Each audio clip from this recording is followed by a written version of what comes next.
Hello Facebook, this is my first English live from my page. Hello. And today's topic is everything is perfect. And I would like to remind you of a song as DJ Dilara to you for right now. There's a song named Oh, oh, oh, oh, oh, oh. It's always a good time. We don't even have to try. No matter what happens, it's always good. It's always perfect. Because perfect is something we define. And if we define it in a way, it depends on our perspective.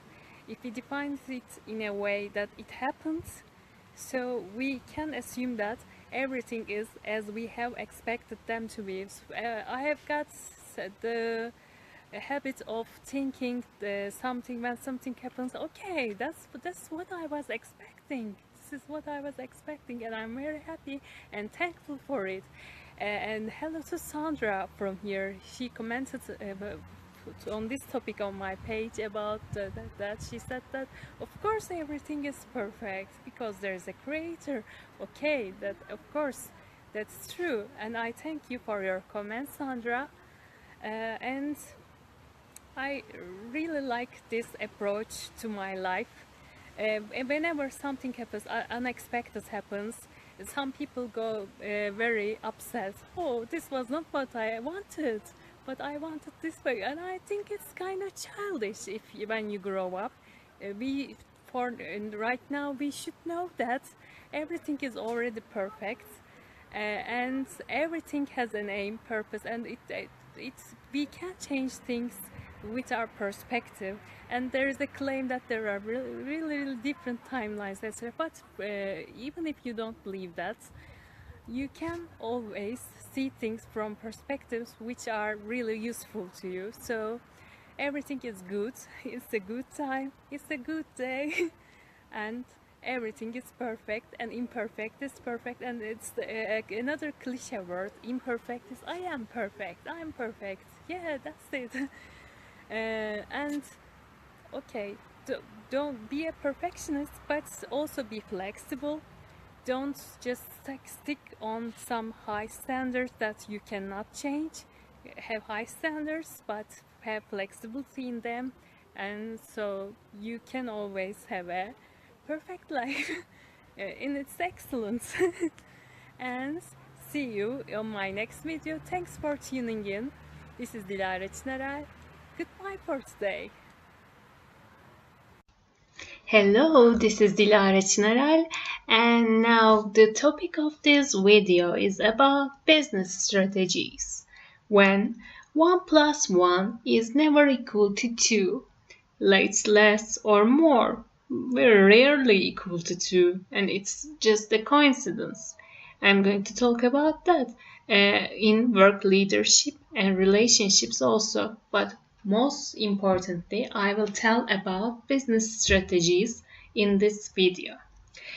Okay, let's say you would like to become an entrepreneur, so do I. And I have researched this topic a lot, and now I believe strategy is far more important than other small details. It is the first thing you should consider. What will you do? And it is a trick question. I believe this should not be asked to friends or family if someone wants to be an entrepreneur. Her idea should be kept to herself. It is like being rude to someone, asking their age or salary. What will you do? Question also undermines the ability of the person the ability of the person asked. The ability to dream a better world. People also ask me this, but I started not to take this meaning, as most people are not sensible and they don't know what they're talking about. They're just curious. But remember that it's a tricky question because not always, but sometimes people hearing your idea might take it for their own. Of course, nothing is easy, and ideating seems to be the easiest part because launching a business do not end there. Because of this and trying to get opinions and ideas of other people, I sometimes share some part of my ideas in a single sentence now. But developing a business strategy is a far more complicated thing.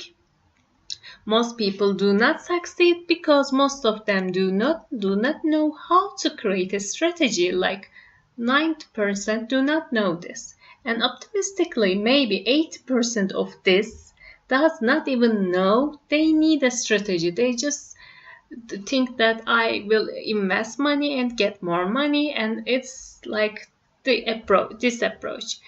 And major government investments to entrepreneurs in my country, Turkey, expect a very old-fashioned, a very traditional things in order to invest in a project. They expect a product to be manufactured and market research showing the product would sell and business plan which can become too optimistic to be true. So, with government investments, it does not seem very practical or possible to create a lucrative business. I believe even I invent a teleportation machine as a mechanical engineer, like you can teleport from one place to another by light in light speed, I wouldn't get support because it would be too expensive for the market and too unconventional for science in Turkey. Okay, so I don't believe in government investments right now. So I have decided to create a different strategy in my mind and on paper, and I would like to share with you the simple roadmap I am taking while creating this strategy. Of course, I am going to come to the first assumed rule of business strategies. It is that 1 plus 1 is never equal to 2. Thus, you can almost never think linearly. But that is also almost because sometimes you should randomly think linearly. Oh, this is really complicated. Okay, first of all, you need to create a process for creating, revising, and developing company strategy. And going over this process is called strategic planning. You are now watching my first ever created process. Of course, this process also needs revisions and developments. First of all, you need to differentiate budgeting from strategic planning, okay? In the book of Playing to Win, there are 5 major questions that should be answered during strategic planning process. Okay, 1. What are you trying to achieve? What will you do? 2. Where will you play? What, where? And 3. What is your advantage over competition? And 4. What are you going to learn? And 5. How will your management system be? And it's different videos topic, maybe 0.5, but I will go over first 4 points. And profitability. Let's talk about profitability. It is important. But remember that with even a low profit market, you can create a lucrative business with a great strategy. Okay, building strategy is important for business. Not anything. First of all, build a strategy. You don't need any money. Of course, you will need, but at first, you just need a strategy. Okay, remember to create an adaptive strategy since world changes every day. Have high standards but be flexible in them. And I have made a video in this about this. It is now on YouTube, but I will also take it to, it is now on Facebook. I will also take for YouTube soon. Having high standards but being flexible in them and everything being perfect. Okay, by having high standards do not make your strategy non-achievable also. Starting small and developing is recommended. To achieve high performance and success, never cease to apply motivation, joy, innovation, and freedom tactics. Okay, another threat. Innovate or lower the cost. I imagine the first 2 questions answers change for everybody, like what are you trying to achieve and where will you, what and where. It changes for everybody, but I recommend you start with things that you can achieve easily. And second question's answer, where will you play? Is the starting point should not be complicated. Product market segments and geographies can be taken into account once you develop your business to a higher point. Okay, first start where you are and what you can do. And let's see, third question is for competition. What is your advantage over the competition? Even if you don't have, let's say, competitive advantages right now, by being innovative and original, you can create those advantages. For example, firm Apple had a lot of disadvantages since Microsoft was dominating the market, but Apple did not walk on Microsoft's path that they created their own computer systems, operating systems, and even their stores. I mention this because this example is so powerful and well known to everybody and anybody on internet. Okay, Apple has got differentiated competitive advantage, which also lets it have larger profit margins. Also, you may have a low-cost competitive advantage which would dominate market via becoming middle to low-class citizens' initial choice. Of course, creating low costs for products or services you deliver seems to be an intelligent choice, but I believe it should not be your dominating one in creating profits. That is why most firms use dual strategy. I also believe dual strategy in business is cool, but due to the fire in my heart, I would prefer being original foremost and then think lowering cost strategies in seconds. Of course, lowering costs also need innovation. But you know what I mean. I mean not using less quality materials to get low costs or low quality products, low quality productions. The reason to select innovation over low cost more, of course they will go in hand, it's obvious if you want to have a joyful business instead of boring and stingy one. And after the competitive, innovate, lower cost trade, we get to do trade-off trade. Let's look at what you should learn and make decisions on. Okay, what you should learn. This is the fourth step. What you should learn and make decision. First one is trade-offs. The other strategic planning you should do is to decide on trade-offs. Of course, if you go deep, you cannot get out of it because there are infinite number of things you can do in a branch. There are tons of examples for this. Some firms only decide to have products for higher earning population who want to feel special using their products, so they only focus on one thing and high quality products. This can be again said for Apple maybe, but of course lately Samsung and other competitors of Apple in the business also have similar level products which are high quality. This is also obviously seen in fashion industry. Some brands really create high quality products, but because they have so much higher price with also so much higher price margins, they do not have the same rate of circulation as others while keeping a higher profit range.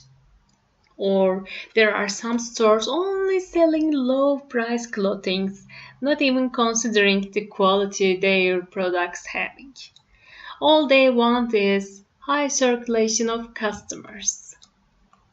Okay, trade-offs are important. Trade-offs are necessary to become an original brand, and of course you may give up these trade-offs as time passes by. But it is useful for you to be able to focus on quality and brands with these decisions. Haven't we said that strategy is making choices and trade-off is also making choices? So this is linked to strategy directly.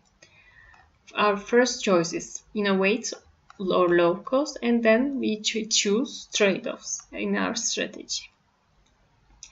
And our next thread is fast followers can catch up easily with first movers.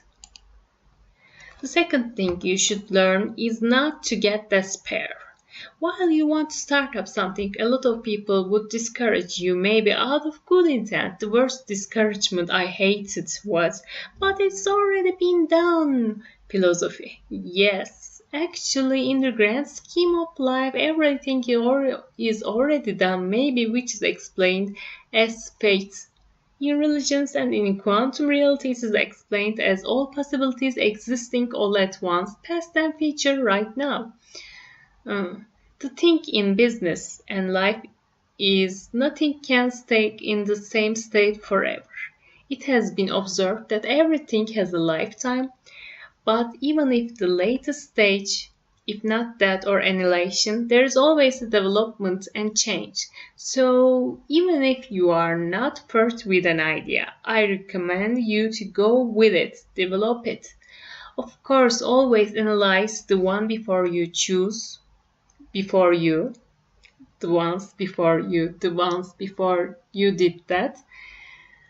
Because fast followers can catch up easily with first movers if they analyze them and if they move fast, really fast enough. And you have a great advantage if your idea has some form or another worked out before, because analyzing their business, you are similarly looking at a simulation of your business with zero cost.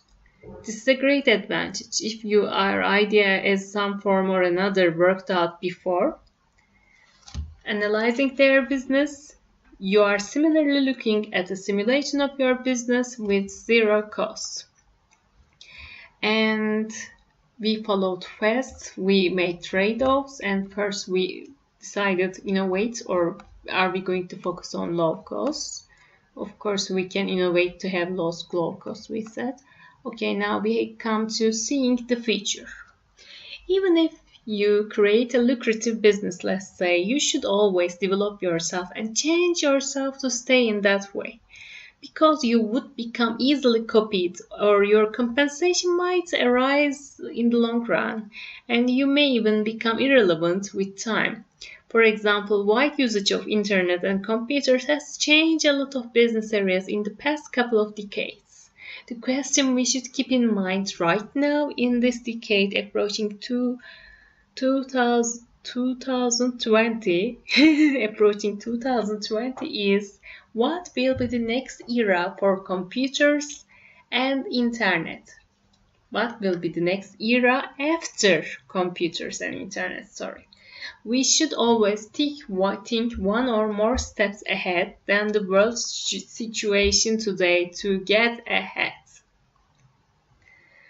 Okay, we saw the future, and let's see our rivals and future rivals. Okay, we might not have rivals right now, but we will have rivals. And if you stay original and create profitable businesses, your rivals would not be late taking your strategies. Because it's a very traditional thing CEOs do. They just copy the successful company's strategies. They do not innovate. And for this, creating things that cannot be copied easily are required. Here comes the advantages of trade-offs. Or you may get a patent for a product you produce. And if you keep innovating, your rivals can only be your imitations, and imitations only make originals stronger. Okay, business is a game, and you can create the rules of the game. And also there is another thing you can do to get bigger and bigger is cooperation. For example, YouTube got this big because it has made cooperation its major strategy now that anybody can become a content creator on YouTube. Here comes another 1 + 1 is not equal to 2 wisdom. In general, when people cooperate in the market, they get a higher value than 1 + 1. So when they cooperate, they get larger benefits than two, because this would create the flow in the market firstly, and of course there can be other countless more benefits and advantages to cooperation. This would create the flow in the market, more flow in the market, okay? This would create more flow in the market. 1 plus 1 is greater than 2. And now let's see about buying other firms. Okay, let's say you don't not only cooperate, but you decide to buy that firm. Buying other firms, company, or we call them company marriages, is the main example actually for 1 plus 1 is not equal to 2. Sometimes buying firms might not look profitable because 1 plus 1 may even be equal to less than 1, but it only seems this way because the both rival might have become a major opponent in the coming years. It is considered to be great if 1 plus 1 has a value larger than 1. Of course, it is most profitable when it is larger than 2, which can only be achieved with great execution capabilities. It is sometimes done because it is easier than creating a cooperation with the second firm every time. Even if some firm marriages seem equal cooperation marriages, usually one firm is the first firm and the other is the second firm. And this is also done not just due to the result of 1 plus 1 equation, but because depending on a second firm for cooperation is not always practical. Okay?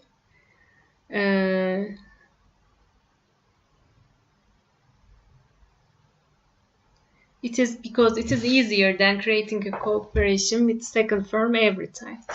And even if the first firm is larger, in an instant the second firm might go other side and become a problem not cooperating with this expense budgeted, or second firm might not complete the work on time purposefully. Okay, this is when 1 plus 1 operation cannot be achieved at all. We don't even have a number because we cannot cooperate. So they buy other firms and make it their own. Sometimes result is larger than 2, and this can be achieved with a great strategy. Now let me talk about 1 plus 1 in the quantum mechanics in work leadership. Here, I would like to add another perspective to this 1 plus 1 subject. The examples for this is infinite, but I would like to give an example for work leadership situation here. If the leader in the team has an open horizons mind, he or she would get more from the people in the team than their sum. Think about having 3 people in your team and you. If you are a great manager, you can get like 6 people's achievement or more with these 4 people including you. But if you are a me-focused leader, me, the work 4 people are doing might not even exceed 1. Like you are only working yourself because you try to control every aspect of the business. And trust me, I have seen these examples in my work and business life, so I talk. Okay, and then there is the quantum mechanics in love life. And there is the love relationship aspect for 1 plus 1. Some couples are better off alone, meaning their 1 plus 1 gives less than 1 when they are in the relationship because they always try to argue and create no value nor happiness long term. So each side in the relationship would be less than their self when they are together. And some couples are more than 1, and this is called ideal relationship, and most still they are less than 2 because they still have some adversaries between them driving their life to dullness. The best relationship is when 1 plus 1 is larger than 2, a compatible relationship, because they have synergy, love, understanding, and flow. I know this can only be true love. Okay, coming back to business. Let's look at what is forward and backward integration. We talked about firm marriages and adding firms to our company. And backward integration is integrating resources, employees, knowledge, capability base of the business. And forward integration is selling, advertisement, and customer service integration. We, for example, as a firm, company, I add different firms backwards for resources or employees or knowledge capability. This is backward integration. And if I put firms for selling, advertisement, and customer service, this is forward integration. And these are both called vertical integration, meaning integrating firms are related in one business line, one business timeline. And unrelated firms integration is horizontal integration, I suppose. And let's look at how to diversify. If you would like to grow as a company by diversifying yourself in many areas, having still a common point is necessary, which would bond the firms under one company together. Like one ring to rule them all. This is sometimes original values and objectives of the company. It is sometimes a mascot or the famous CEO of the company. Some companies also have diversified common points between its firms. If you think of for example, if you think of a country as a company, which most people think like that, you might take its flag as the common point in the company, or look at European Union or United Nations. I love United Nations flag. And what is the winner's curse? Let's look at we diversified. Backward forward integration, we diversified, and there is the winner's curse. While integrating or acquiring different firms to your company, you pay a price, and this price is always higher than the acquired firm's worth, which is the winner's curse. In your strategy and strategic plan of integration, thus you should consider a lot of synergies that would convert this curse into a blessing. And if you're a positive thinker, of course you would always find a way to reverse this curse to a blessing. Okay. And the lean startup. What is that lean startup? As I mentioned in the beginning, old startup model is not valid today in 21st century. Lean startup means you do not have to figure out everything from the beginning, thus you can create a first startup, as the name implies, start it up and pivot and change and modify and what you are doing along the way, because even if large companies we see and use today will not last forever, and they are now in the future, they will be different in the future. If they resist change, they would cease to exist. So you should try, like in the video of Pinks. Hello. After my everything is already perfect video on my page, I also shared that in this YouTube video that I will do this. I have never thought about doing this, but it's cool. From now on I will do like this. And I will point to a song about lean startups that you should try. The song says, when there is desire, there is gonna be a flame. It's gonna be a flame. When there's a flame, someone's got to get burned. Just because it burns doesn't mean you're gonna die. You gotta get up and try. Gotta get up and try. Gotta get up and... Okay, after try and my everything is perfect video, that's it from me. For more, check my Facebook page Dilara's World and DJ Dilara Music, and also subscribe to my YouTube channel. Links are in the description, and see you next time. This has been Dilara Çınaral.